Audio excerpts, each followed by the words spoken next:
Hello and welcome to the Greg Fearon podcast with your host Greg Fearon, and today I have the awesome twosome Renee Eckberg and Niebergall are back for the fourth time. Is this? I don't know. Wow. All I can think of is we're back. We're back. Back. They're back. There's a horror film like that, isn't there? Welcome, ladies. How are you? Well, thanks, Greg. I'm doing well. We were just chatting. We're waiting for spring to come over here in Wisconsin. It's been chilly, rainy, and the snow is gone here, but I guess there's still ice up north. So And then it's May. And Susan jumps in with, "Well, it was really nice here." Yesterday. Monday. we have these singleton days. I just got back from Florida, so I'm that's right. I'm convinced I am a warm weather girl now, for sure. When are you moving? I could do that. I'm not ruling that out. I'm not ruling that out ever. I always thought I would, but I'm not. I can't stand winter anymore. Because we never get snow here anymore. It's just gross. And then I don't like spring at all. It's just full of allergies for me. So I would rather go from winter to summer and just be done with the stuff in the middle, Awesome. So, ladies, let's dig in. I know we've got a whole lot to talk about, and as ever, we'll try and keep it concise, but that never happens, does it? So, so one of the big topics we wanted to talk about, and we're going to go with yours first, Susan, was the whole relationship with exercise. What's been coming up for you? What's that about? Yeah, I feel like I see so many people, they're exercising in order to lose weight. That's why they're doing it. And I feel like that relationship is in for big trouble if that's why you're doing it, because you're going to end up punishing yourself. You're going to do exercise after the fact, maybe if you overate or something, because you think you're going to, help the damage that you might have done. God forbid that you go out to eat. And you may even do some preemptive exercise to make room for something, a special event. And the thing is that's not why we exercise.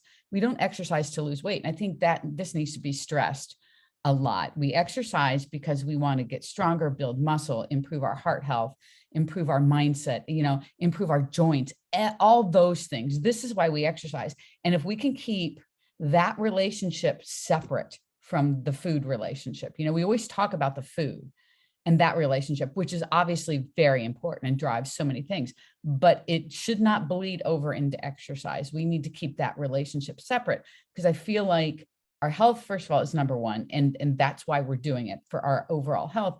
But I also feel like when you take exercise in that way and use it for that purpose, you see the results you want to see, right? You don't have to confuse and say, well, I've got to do an extra 30 minutes on the bike today because I did blah, blah, blah, blah, blah.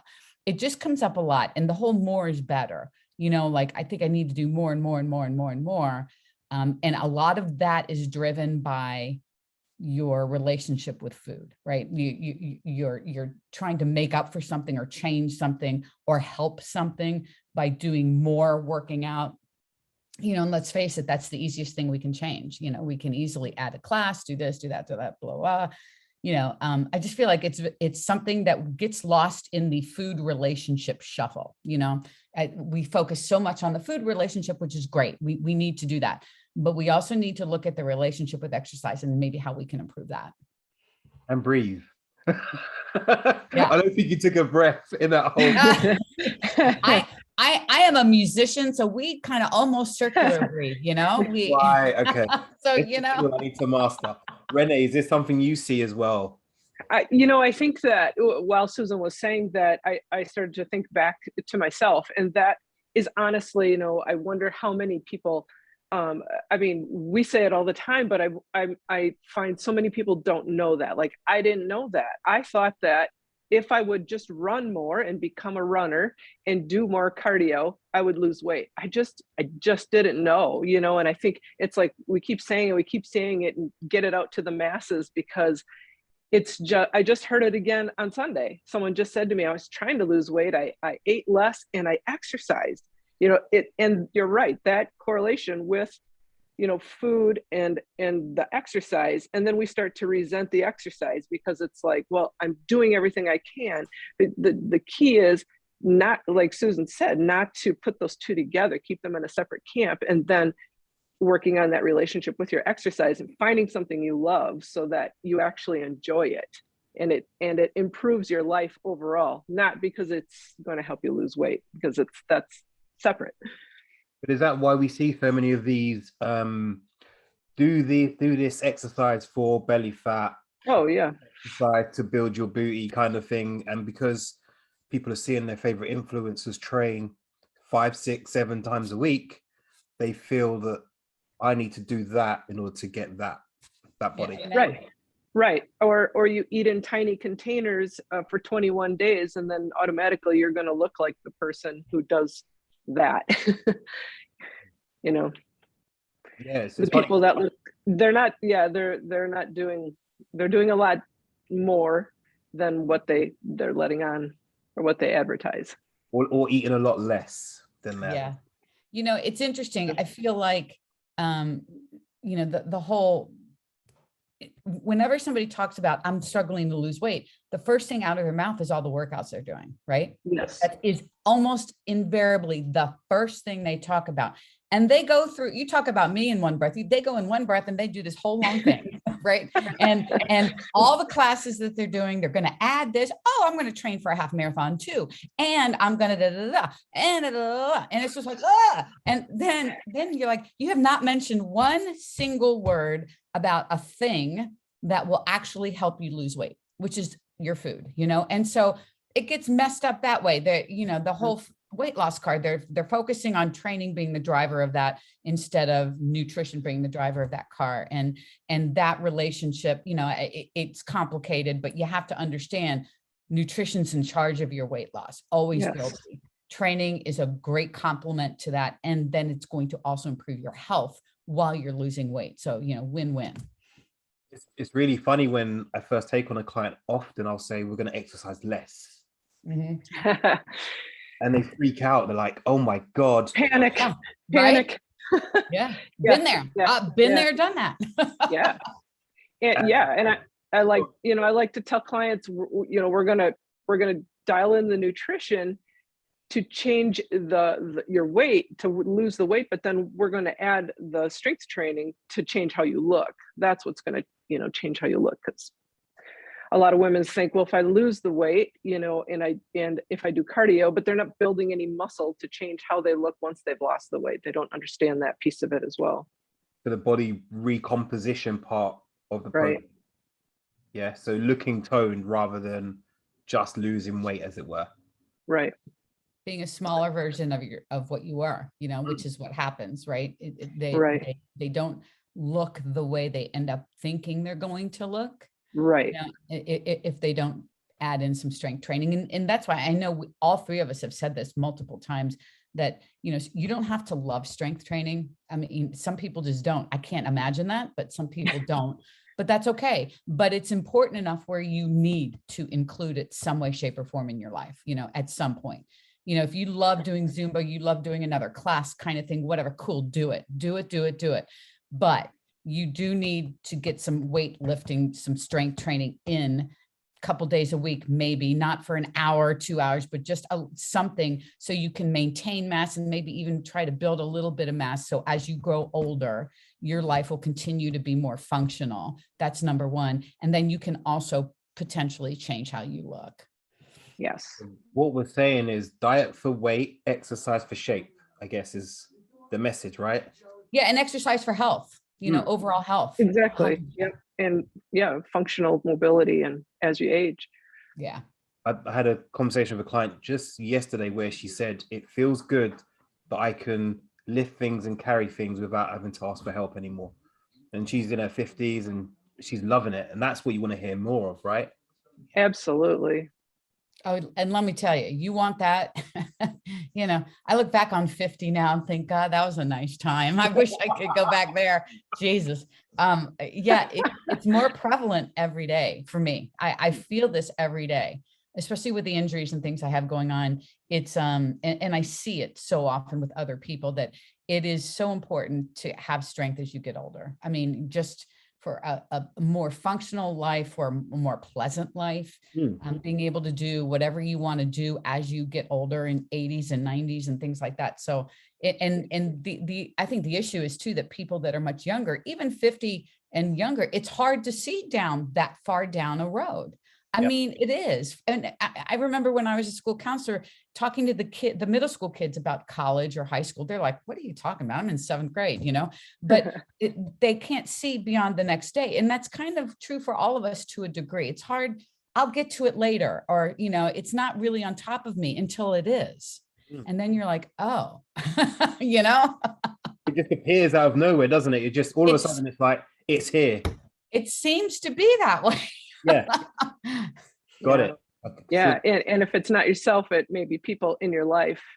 For me, it's people around me, and I'm seeing it more and more, and family members asking me, what to do. And I've been told I'm pre-diabetic, and what do I do? And it has just hit me really recently in the past month, probably, just how important it is. And I heard it. I was actually on hold on a call at for a wellness place, and on hold, the recording said it's easier to stay well than to get well. And I just think of that as we age, get well and stay well as you age, because man, you get older and then you're trying to get well, it's going to be a lot more difficult. That's such a great quote, actually. I love that. Mm-hmm. Yeah, because that's exactly what it is, right? If you want to try to play catch up when you're in your 70s, my God, that's going to be freaking harder than it is to maintain something. Right. So why do we let it go? What's the mindset? What's going on for that? What are your thoughts? Life, I think we use life as our reason, right? And before we know it, that week of not working out or whatever has turned to a month of really inconsistent behaviors because we're just absorbed in either family or work or whatever. I mean, it's easy to let happen. And at some point, I know people in the inner circle, when this happens, they're like, how did I let this happen? You get to that point, and you're like, how did I let this happen? But I think over time, it happens. I think to all of us. I mean, it certainly happened to me.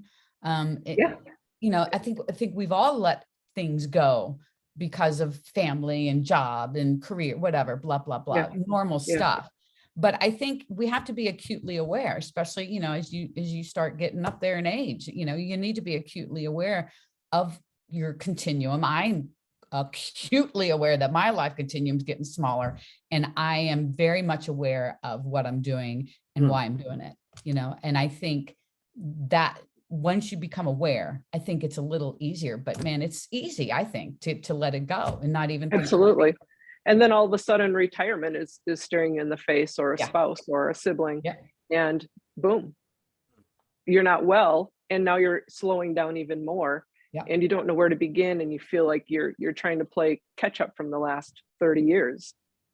And often what happens, I guess, is people say, and I've heard this recently, oh, I'm okay as I am. It's that settling for feeling this way when you don't have to. No. You don't have to at all. I spoke at a gym in Florida. That's why I was down there.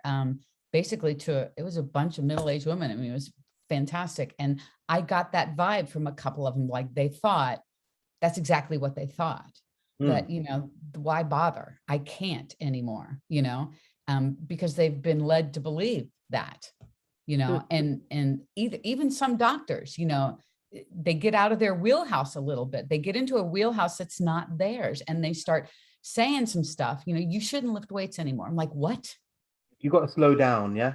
What? No, as a matter of fact, slowing down is the worst thing you can do. Taking your foot off the gas pedal is absolutely the worst thing you can do. You should be doing just the opposite, full speed ahead, baby.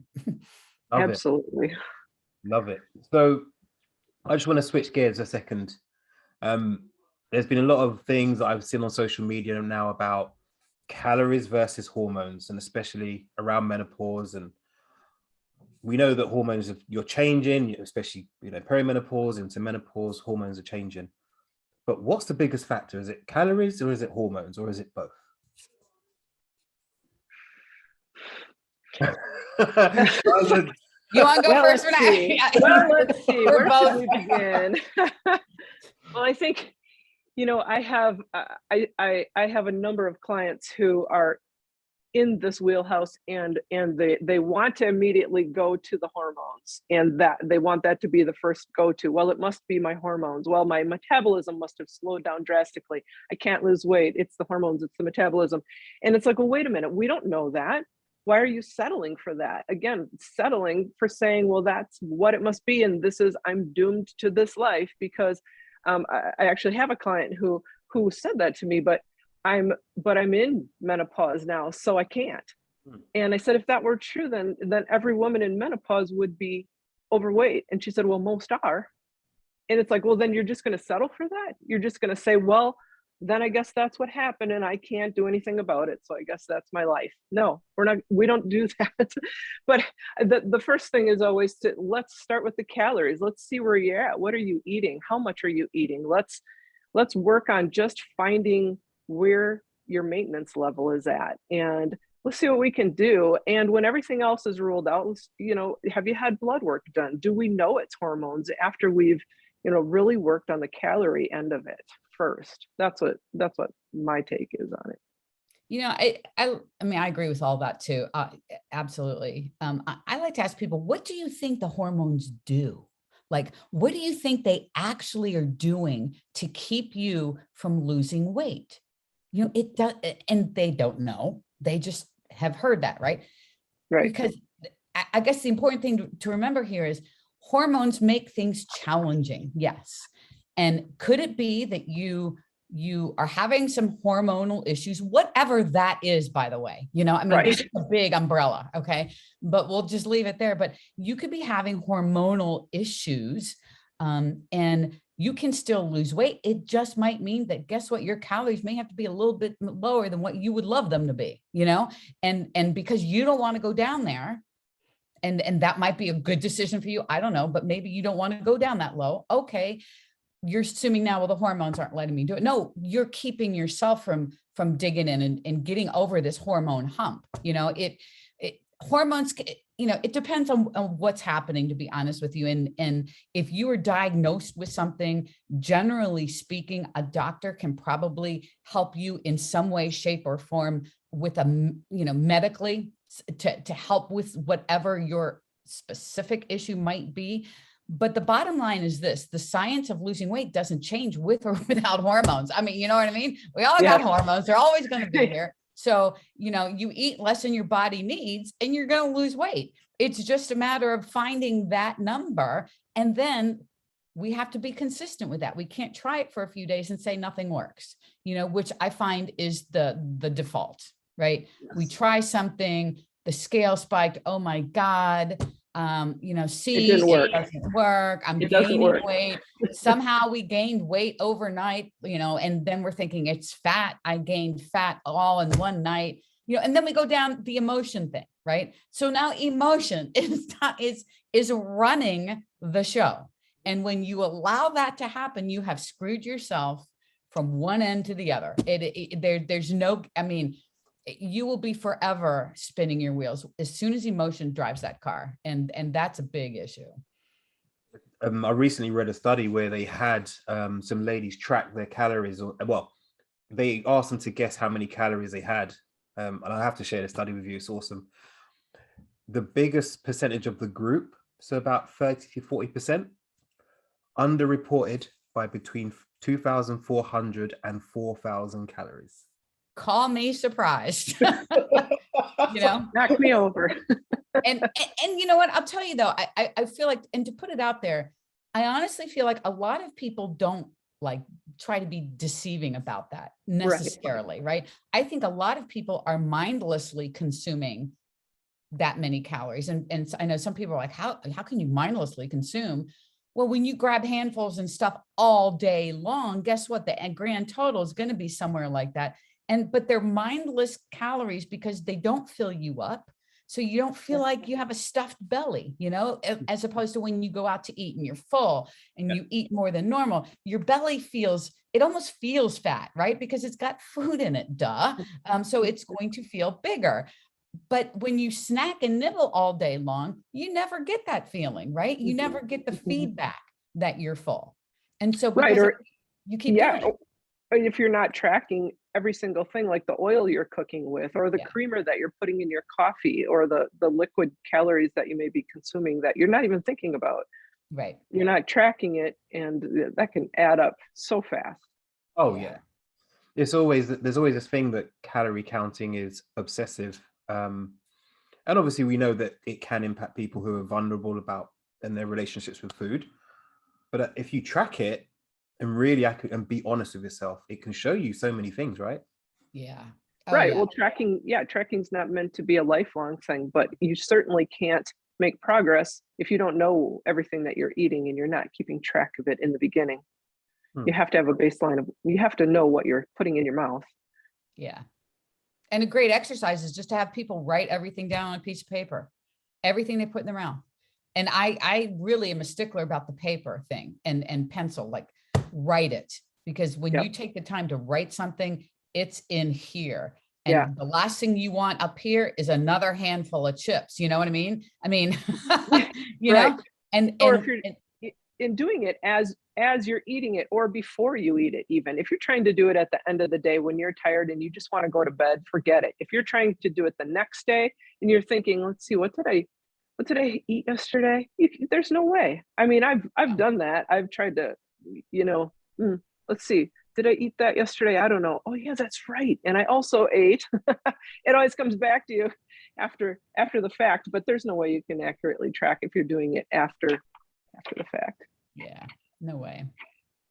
What are the reasons that your clients have given you for not tracking or for shying away from it? Too busy. They hate it. We all hated it at one point. I hate it. I hate doing it. I think one thing that people say to me when they first do it is they feel like they have to track carbs, fats, protein. They have to do all of this, right? And that is overwhelming. That's overwhelming to me. Yep. And then they talk in percentages and my mind just my head explodes. I don't even know what you're talking about. 40% of what? I'd stop with the percentages. It's not for the average person that wants to lose weight. You don't need to do that. And so you're making it 50 million times harder on yourself than it needs to be.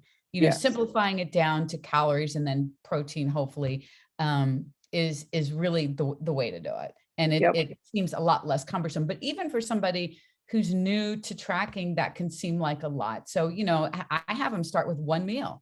Do one meal, one meal a day. Pick your meal, but practice tracking one meal. And then it can expand into 2 meals. Kind of once they get their rhythm and they kind of start eating variations of the same thing. And so you kind of start to know, you build your repertoire a little bit.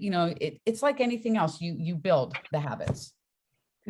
That reminds me when I started coaching with you, Susan, you had me write everything down. And I just remember thinking, I'm so sick of writing everything down. I'm just not going to eat as much. Light bulb moment. Sick of writing this all down. I'm not going to eat it. I don't want to write it down. I'll show her. I didn't write nothing today.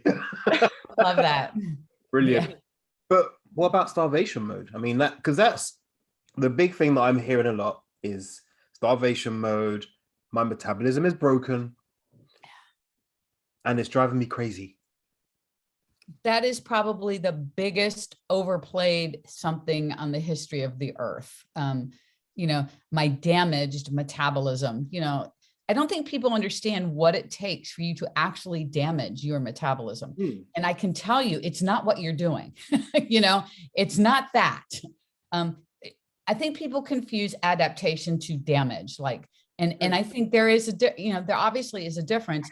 I don't know if I've met anyone that has damaged their metabolism. I mean, if you've had an eating disorder, something severe in your life, maybe you could potentially be in that category. But for most people, you're just adapting, and that's a normal part of the process. The cool thing is you can, send it the other way too. It's very easy to do, but it is normal, and it's not a death sentence. It doesn't mean you're done losing weight. It just means that your body has adjusted, which it's going to adjust when you keep doing the same thing over and over as it does in the gym, for instance. Your body's going to adapt there too. So now you have to make a little change. And maybe the thing to change is maybe you bring some calories back in, because that is going to help get you revved up again. If you want to talk about it that way, get in the gym, build some muscle, work hard, lift a lot of heavy weight. All of that is going to get you cranked up and going again. And then you head back down into your deficit or something, I always ask the question, so how do people starve? Yeah. And normally it's tumbleweed after that. And because it only seems like starvation mode happens in the West. It never happens in poorer countries. It's really weird. I don't know. I don't understand, for people that truly are starving, in countries that they don't have much food, first of all, huge. Can you imagine being one of them and hearing people talk about starvation? I would just want to slap people silly about that, because they don't understand. It makes no sense. And again, if you get emotion out of it, the emotion of, I'm not losing weight, I'm panicking, there must be something wrong. I'm a victim, right? I am a victim. And that mentality is the whole problem, because things are happening to you. And when you are a victim, you will perpetually spin your wheels. And I just say, forget the victim, be the victor, get out of it, because you can. Because they're looking for an excuse and thinking, well, that must be it. That sounds logical. That sounds like that must be what happened. Mm-hmm. When I had COVID a year and a half ago, I mean, I lost nearly 2 stone just like that, because I didn't want to eat. Right.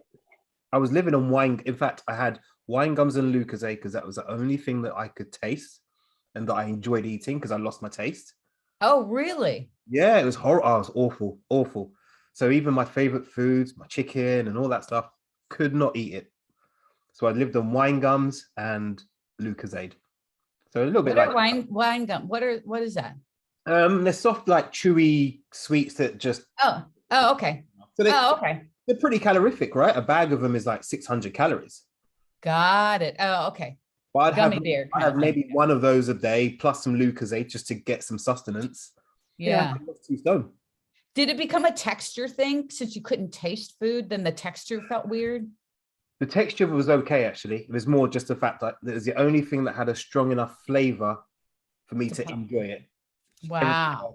Everything else tasted like it was poisoned, and I had to, Wow. But I lost weight, right? I lost about 2 stone. It was like that.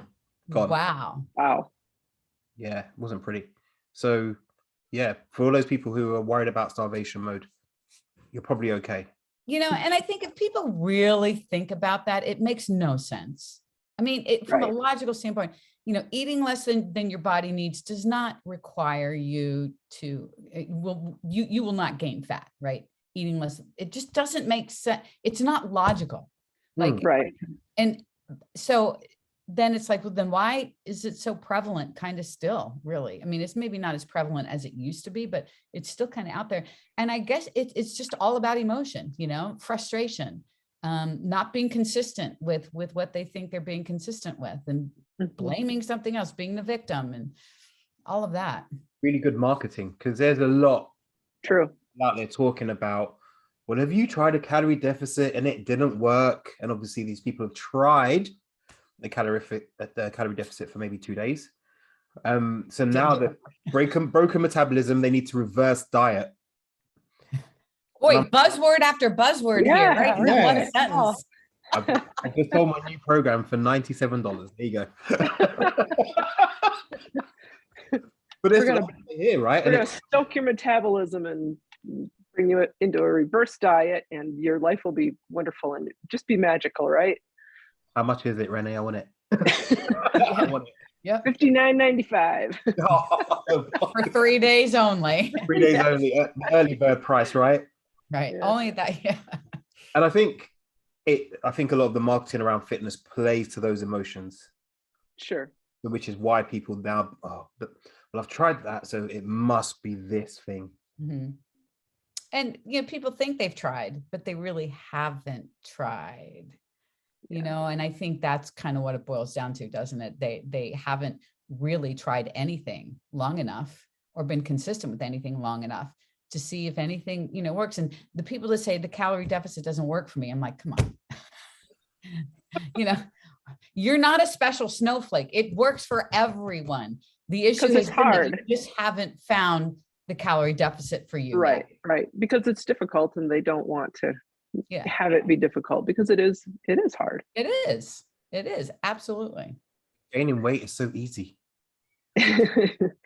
Well, and I think that reverse diet, that is really a buzzword that I've heard a lot lately. I've heard that probably more than the starvation mode thing, but really the reverse diet is not anything magical. It's just, you're just adding calories back in to get back up to maintenance. It's not anything that's going to, do anything magical for you. So hate to be the bearer of bad news, but after you're finished with the calorie deficit, you slowly add calories back to get back to your maintenance. That's your reverse diet. I don't know what's so magical about that. How you sell it, Renee? That's the thing. You have to sell it in such a way that makes me feel like, oh, it's that. That's What I think happens too is when people talk about that, they show pictures of people who have done it and they've leaned out and they, their weight might be the same or something, and everyone wants to do that. But I feel like people don't understand there's a little bit more to that picture, time being probably the biggest piece that, it's not, this is not like, okay, change how you look in a month kind of thing. But it also becomes, once you find that maintenance, okay, now your focus needs to shift on what are you doing in the gym? Because if you're not doing what you need to in the gym, you could stay in maintenance for the rest of your life. You won't change much at all, right? So if you want that little before and after, I weigh the same and I look different. Okay, find that calorie component, get that settled. And now what are you doing in the gym? Because now that's driving the car. And because without that, you won't change much of anything. Mm-hmm. Is there a fear around training hard? Yeah. I kind of feel like people are, or maybe people don't know how to train hard, but people are also scared to train hard. Mm-hmm. Bit of both. Definitely. I'm having that right now. I'm in a building phase, and I'm just a few pounds away from where I began with my fitness journey 4 years ago. And I don't look anything like I did, but it's hard work. It doesn't happen overnight. And I definitely look different than I did 4 years ago. So it is a case of, I weigh the same, but I look a lot different. And that comes from a lot of hard work in the gym consistently, not half-assing your workouts, not, if you're not pushing to lift heavier every muscle cycle you're in, you're not going to make gains, and it's going to be slow. It's for sure going to be slow, especially if you've been at it for a while. And I think that's a huge misconception. I mean, I think people think, well, if I'm in a build phase for 8 weeks and then I cut, well, I'm really going to reveal some muscle, man. And that's just not true. And it is a good idea. I encourage clients, let's just try this. Let's just do it for 8 weeks. There's nothing wrong with that. That is the perfect way to just see what it feels like, to feet wet in there a little bit and just a few more calories. And then, let's go back to maintenance and let's see how you feel. And then you'll get that idea of knowing that, hey, it wasn't the end of the world. I didn't, gain 30 pounds, just doing that, but I played around with it, and that wasn't so bad. It kind of felt good. Yeah, I feel amazing eating all the food I'm eating and being able to train really, really hard now. It's an awesome feeling. It's a lot more fun than being hungry all the time. But is there a thing where people are scared to eat more? So they go Absolutely lose weight, lose fat, and then and then Susan says, put your calories up. Oh my God, can't do that. Yeah. I mean, sure. I was that person too. When you go through decades of wanting the scale to go down and now you're trying to make it go up, that's a tough one to get around. But, as Renee knows, I mean, you have to do it. Otherwise you will forever spin your wheels, right. And it's not a free for all. Being in a build is not a free for all, or maintenance. Going back to maintenance does not mean you go back to all your old habits and eat the way that you used to. That will get you back to the weight you were and looking like you did. But I can eat way more now and train harder and feel better. And it is still not a free for all. I could eat more than I do now, and I'm in a build. So it's definitely, it's never a free for all. It's just being smart about it. Yeah. So apart from train hard, hit your calories consistently, whether you're in a build or a deficit or a cut, what's your biggest other thing for people to really look out for or to be doing more of? So for me, it's walking, but hey. Well, I was just going to say Yeah. movement, I whatever was that too. is. Yeah. It's so interesting. One thing that I've learned, unfortunately, the hard way is that walking is not going to be a big thing for me anymore. Extended periods of walking, I should say. When I was down in Florida, where I was staying right in Disney, and I was walking, I wasn't in the parks. I was more at Disney Springs and that kind of area, a lot of walking, 18 to 20,000 steps a day. My hip was miserable. Wow. Every night. It was awful. And so I've learned that's not good for me. So what is good for me is movement on the elliptical. That I could do all day, just that non-impact motion, because walking is still an impact. And then the bike are the two that I can do and keep healthy, So whatever that is, walking is great because anyone can do it. It's accessible to it is accessible to anyone, essentially, right? You find what works for you. If that's walking, do it. If that is riding a bike, do it. If you like to run, cool, whatever, it is just some extra movement. I think that will help promote longevity as well. Renee, what's yours? I was going to say the same thing. So I will. It's finding something you love. And I do think, as Susan mentioned before, that strength training needs to be part of it, but there needs to be some sort of movement exercise that you really enjoy. I found cycling last summer, and I'm anxious to get back out on my bike. And that's just something I love to do. That's in addition to strength training, but you have to really like it, or just keep searching for something until you find that. Maybe it's swimming, maybe it's hiking, and then you find friends and other people who like to do it as well, and it kind of opens up a whole new world for you. Yeah, I think we're scared to try new things. Like I started bouldering 5 years ago now, scarily, and I didn't think I'd like it. I don't like heights. I hate heights. But now I love it. I can't go a week without it. Wow. Yeah, that's cool.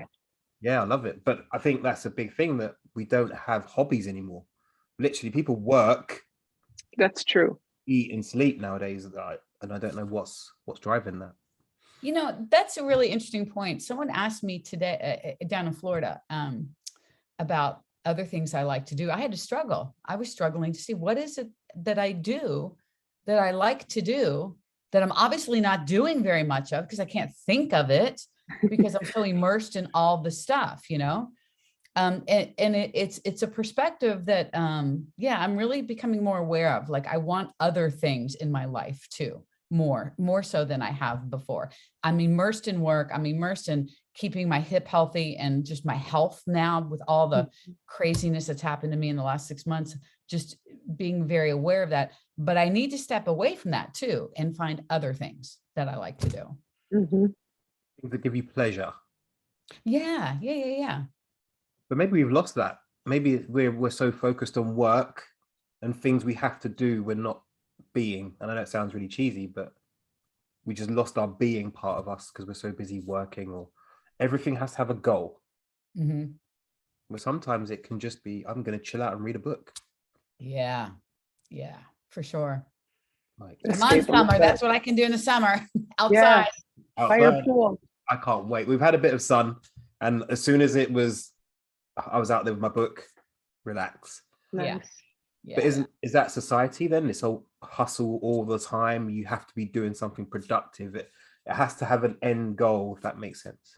I think in this industry, it can be very much like that.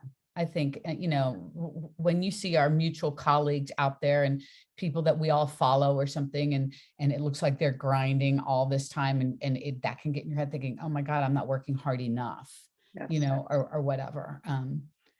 I think that's a deep rabbit hole to go down to. Hey, it's a great rabbit hole. I mean, social media, it's always on, right? So every time I look at Instagram, Renee or Susan has posted another workout. I'm like, oh God, I've got to go train now. But it does feel like certain people are always there, and it's not that they are. Yeah. It's just the impression that it gives. Right. So then we think we have to follow suit with that too, and it's not the case. I have to say, my cynicism will probably pop through here, but I've gotten beyond that now. I think I just don't care about that anymore. I desperately did for a while. And I feel like I look back on that time and think, yeah, my quality of life wasn't as good. My health certainly was, I wasn't sleeping. There were just so many things that you don't feel in the moment when you're in it, that I can look back on and think, wow, yeah, no, yeah, no. That continuum I talked about earlier. Yeah, I look that way, look and say, no, it's interesting. This age, I have had within the last 2 months, a childhood friend pass away, one of my very best friends here passed away, and a college friend that passed away yesterday. And I remember my parents telling me, I don't know how old they were when they said this, maybe a little bit older, but I remember them saying that they were losing all their friends, right? Essentially. And they stopped going to funerals because there were too many of them. My dad just couldn't do it anymore. And I feel that. And I'm like, I am at this part of my life where I need to treasure everything a little bit more than what I used to. It's hitting home in a big way. So I'm trying very much to be aware of being too absorbed in this, like, oh my God, my post wasn't good enough. I didn't have the right caption, or, whatever, Yeah. Sorry, somebody says, well, you said, and blah, blah. Okay, whatever. It's kind of like, I don't know. It's really funny, just an interesting perspective at this time of life for me. It's really hit home in the last month for sure. And then my own health, holy shit. When you're diagnosed with a heart condition, it's kind of like, well, if that doesn't wake you up, I don't know what will. Yeah.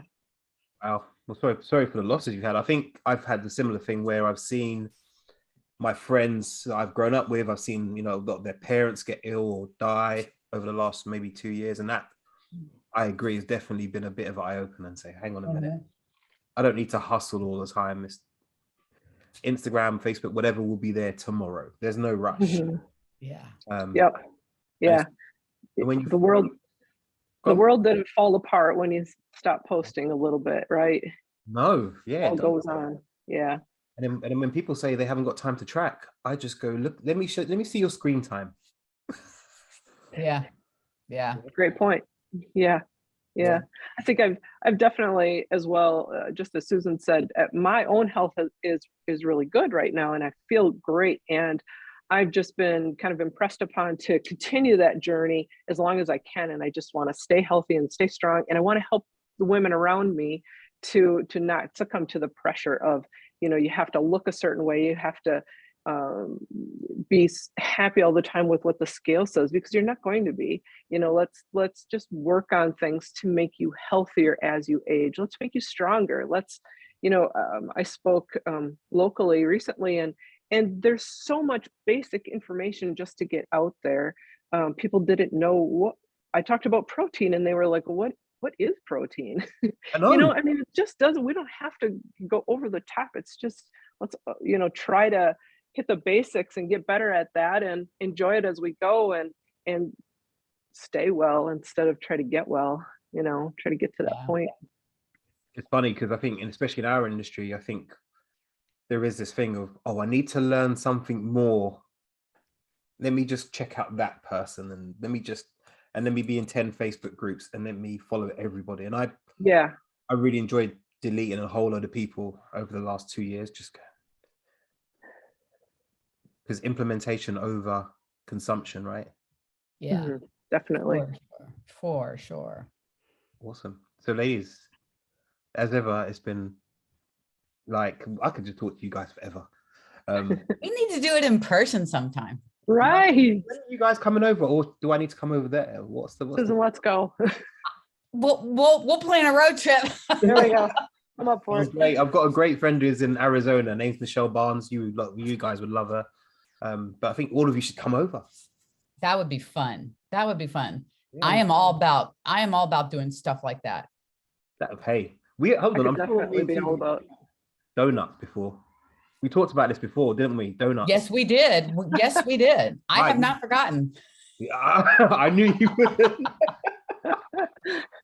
would. Renee, what's your favorite food? The first thing that comes to mind is probably Mexican food. Ooh, Yeah, that's a winner. A good burrito. nice. We got those too. Donuts and burritos. We're all great. We're all good. We've got that. I love it.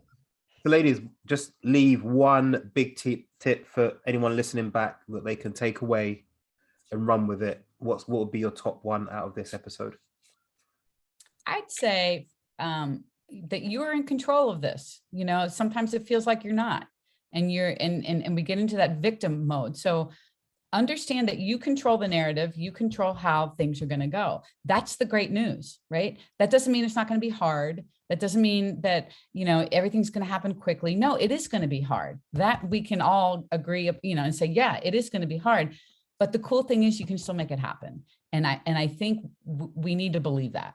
And once you start believing that you control this, instead of thinking you are being victimized all the time, you will see things change. But Renee? You know, my tip of advice, I guess, would be to stop trying to look like and do and be like everyone else that you see on social media, in life, wherever that is. Yeah. And find your own path. You know, that is when you just give it time, it takes time to find what works for you. And you just really need to stick with that and find your own way, find your own path. To enjoy it while you're doing it. Don't make it so horrible and burdensome. Love it. You don't have to beat it every minute of your life. It doesn't have to be every minute of your life, but yeah, love that. Enjoy the journey. Love it. Thank you, ladies. What's your you, tip? Greg? Me? Oh Lord. I guess the big thing, Rome wasn't built in a day, but every day they were laying bricks. Yeah. That's great. That'd be my big one. Like, I think people feel like there's this end point they have to get to. And then when you get to that end point, there's always something else. So just keep moving. It's only when you stop that the problems generally arise. And that's what I've noticed a lot with clients lately. It's when they stop doing the things and they get pulled back to their old ways. Because we all have it. We can all say, stuff it, I'm going to go have donuts and burritos and just for a whole week. And that's your old self often putting you back. But you can pull yourself out of it very quickly. And just taking that next step, just lay the next brick and just get moving forward. So that's mine. Absolutely. Wow, there you go. That was awesome. I love it. Part 5, I'm sure will be on at some point, but I'd love to have you guys. That'd be awesome if you guys came over. So yeah, I think we should talk about it. Renee, you and I need to really chat about that. That would be so much fun.